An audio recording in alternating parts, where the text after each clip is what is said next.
好，开始。amateur， 哦，这个读 amateur， 我一直读 amateur。哦，错了，还有一个第一个在中读 ，c 四声 amateur， 也爱好的外行的 panic hint 啊，这个单词不知道，做暗示透视，暗示示意介意 visible， 好，开始 amateur， 句子可以读就更好了，是不是 amateur 外行，不是成熟的 amateur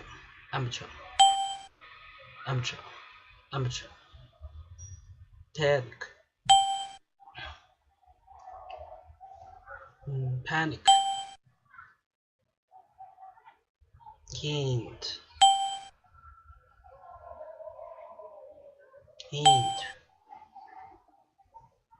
visible 可见 invisible 是不可见看不见 visible amateur 啊 amateur 惊恐 pink hint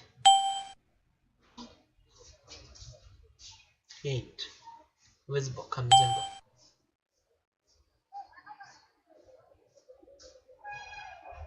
amateur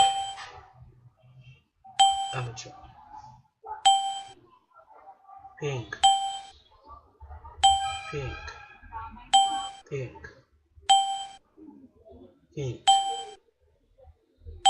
hint visible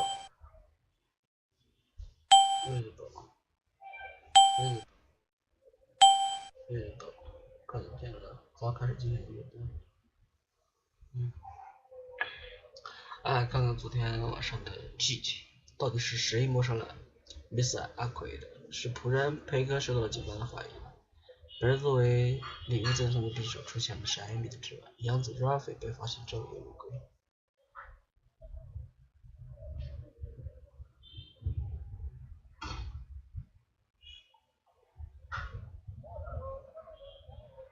对，其实这些都是。好，开始。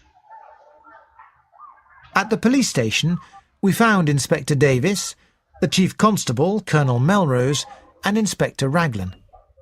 I introduced Poirot to them and explained the situation. "The case is clear," said Raglan. "No need for amateurs." It was Poirot who saved the embarrassing situation. "I have retired," he said, "and I hate publicity. I must ask that, if I help solve the mystery, my name should not be mentioned. If Inspector Raglan permits me to assist him, I must ask that, if I help solve the mystery, my name should not be mentioned.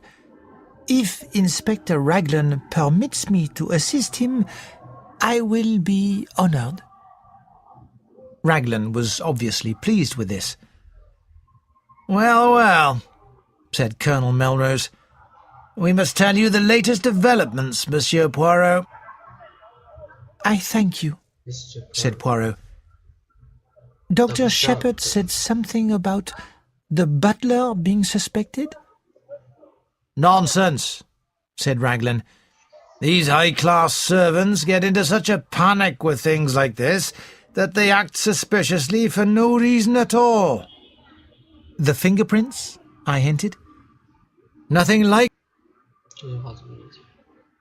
都是 high classes service， 是高级管家、高级别的管家服务 servants， 管家服务吧。Get into such panic， 反而弄得很惊慌。With these things， 有哪些事情呢？比如说他们扮成非常吃惊的意思 ，I 就是拉给费，这个警官，他就认为这个管家他是一个嫌疑人，他是在装的嫌疑人，所以还可以。Parker's, and yours and Mr. Raymond's don't fit either, Doctor. 哎，你看他们对比的指纹，不是这个 Parker， 不是这个管家的， Mixed arrangements, don't feed it, yes, don't.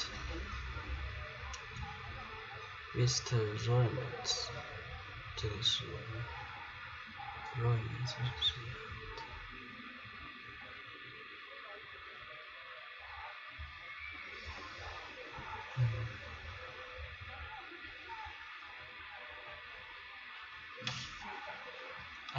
出现过那个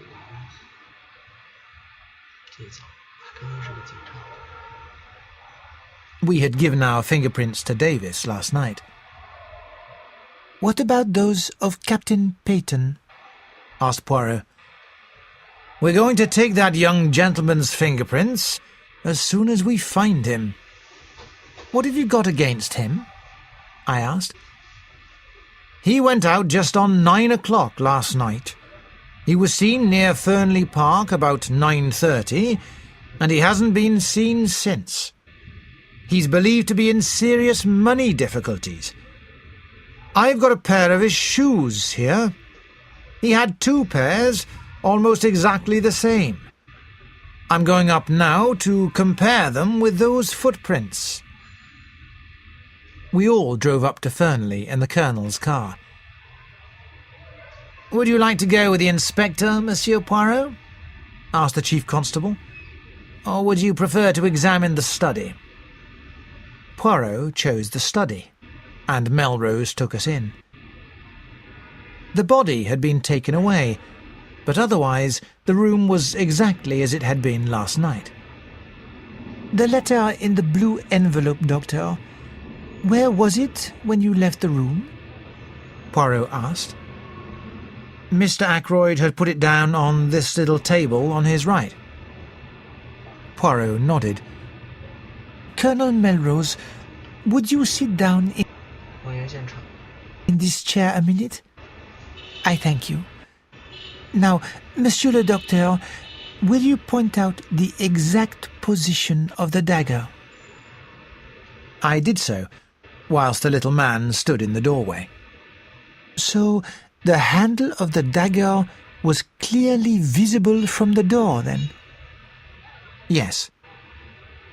Poirot went to the window. The electric light was on, of course, when you discovered the body? I agreed, and he came to the middle of the room. Are you a man of good observation, Dr. Shepherd? I think so. There was a fire burning in the fireplace. When you broke the door down and found Mr. Ackroyd dead, how was the fire? Was it low? I really can't say. The little man shook his head. I made a mistake in asking you that question. You could tell me the details of the patient's appearance. Nothing there would escape you. If I wanted information about the papers on that desk, Mr. Raymond would have noticed anything there was to see. To find out about the fire, I must ask the man whose business it is to observe such things. He moved swiftly to the wall and rang the servant's bell. After a minute or two, Parker appeared. Parker, said Poirot, when you found your master dead, what was the state of the fire? It was almost out. Ah, and is this room exactly as it was then? The butler looked round the room. The curtains were closed, sir, and the electric light was on. This chair was a little more forward. He indicated a high-backed chair to the left of the door, between it and the window. Show me, said Poirot. The butler pulled the chair out 2 feet from the wall, turning it so that the seat faced the door. Now, who pushed it back into its place again? Did you?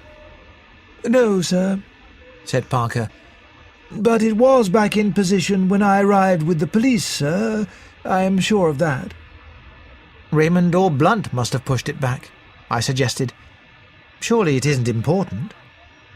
It is completely unimportant, said Poirot. That is why it is so interesting. Excuse me a minute, said Colonel Melrose. He left the room with Parker. I wish you'd tell me something of your methods, I said to Poirot. The point about the fire, for instance? Oh, that was simple. You left Mr. Ackroyd at 10 minutes to 9. The window was closed and bolted and the door unlocked. At 10:15, when the body was discovered, the door was locked and the window was open. Who opened it? Clearly, only Mr. Ackroyd himself could have done so. Either because the room became unbearably hot, but since the fire was nearly out, that cannot be the reason, or because he let someone in that way. And if he did, it must have been someone well known to him, since he had previously been nervous about that same window. It sounds very simple, I said. Everything is simple if you arrange the facts methodically. Ah, here is the Colonel. That telephone call has been traced, the Colonel said. It was put through to Dr. Shepherd at 10:15 last night from a public call box at King's Abbot Railway Station. And at 10:23, the night mail train leaves for Liverpool. You will be making inquiries at the station? I asked. Naturally, but you know what that station is like, replied Colonel Melrose. I did. King's Abbot Station is an important one where different railway lines meet. It has 2 public telephone boxes. At that time of night, 3 local trains come in to deliver passengers to the express for Liverpool, which comes in at 10:19 and leaves at 10:23. The chances of someone being noticed telephoning or getting onto the express are very small indeed. But why telephone at all? Demanded Melrose. There seems no reason. Be sure there was a reason, Poirot said. And when we know that, we will know everything. We should find out if Mr. Ackroyd had been visited by any strangers during the past week.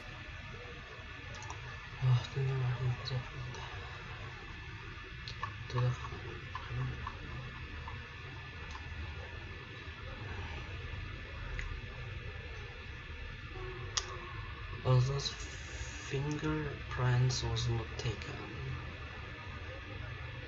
Captain Patterns, Mr. Rhodes. 这个可以简单。Captain Patterns， 管家的这2个字必读。When Mr. Ackroyd was found dead by Packer， 管家。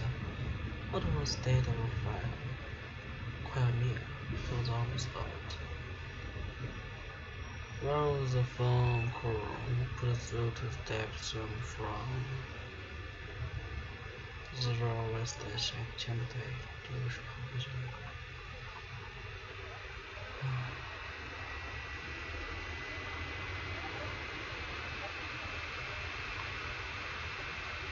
Inspector Surgeon, Constable, Chief Inspector, Superintendent, Chief Sergeant, Assistant Chief 协警。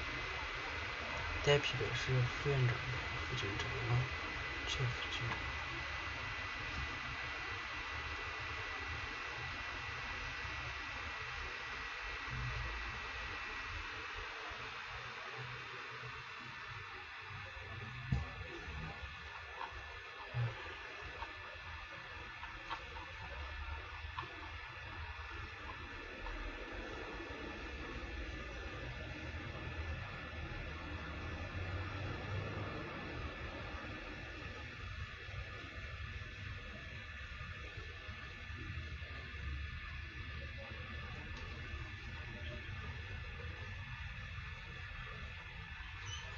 好，结束吧。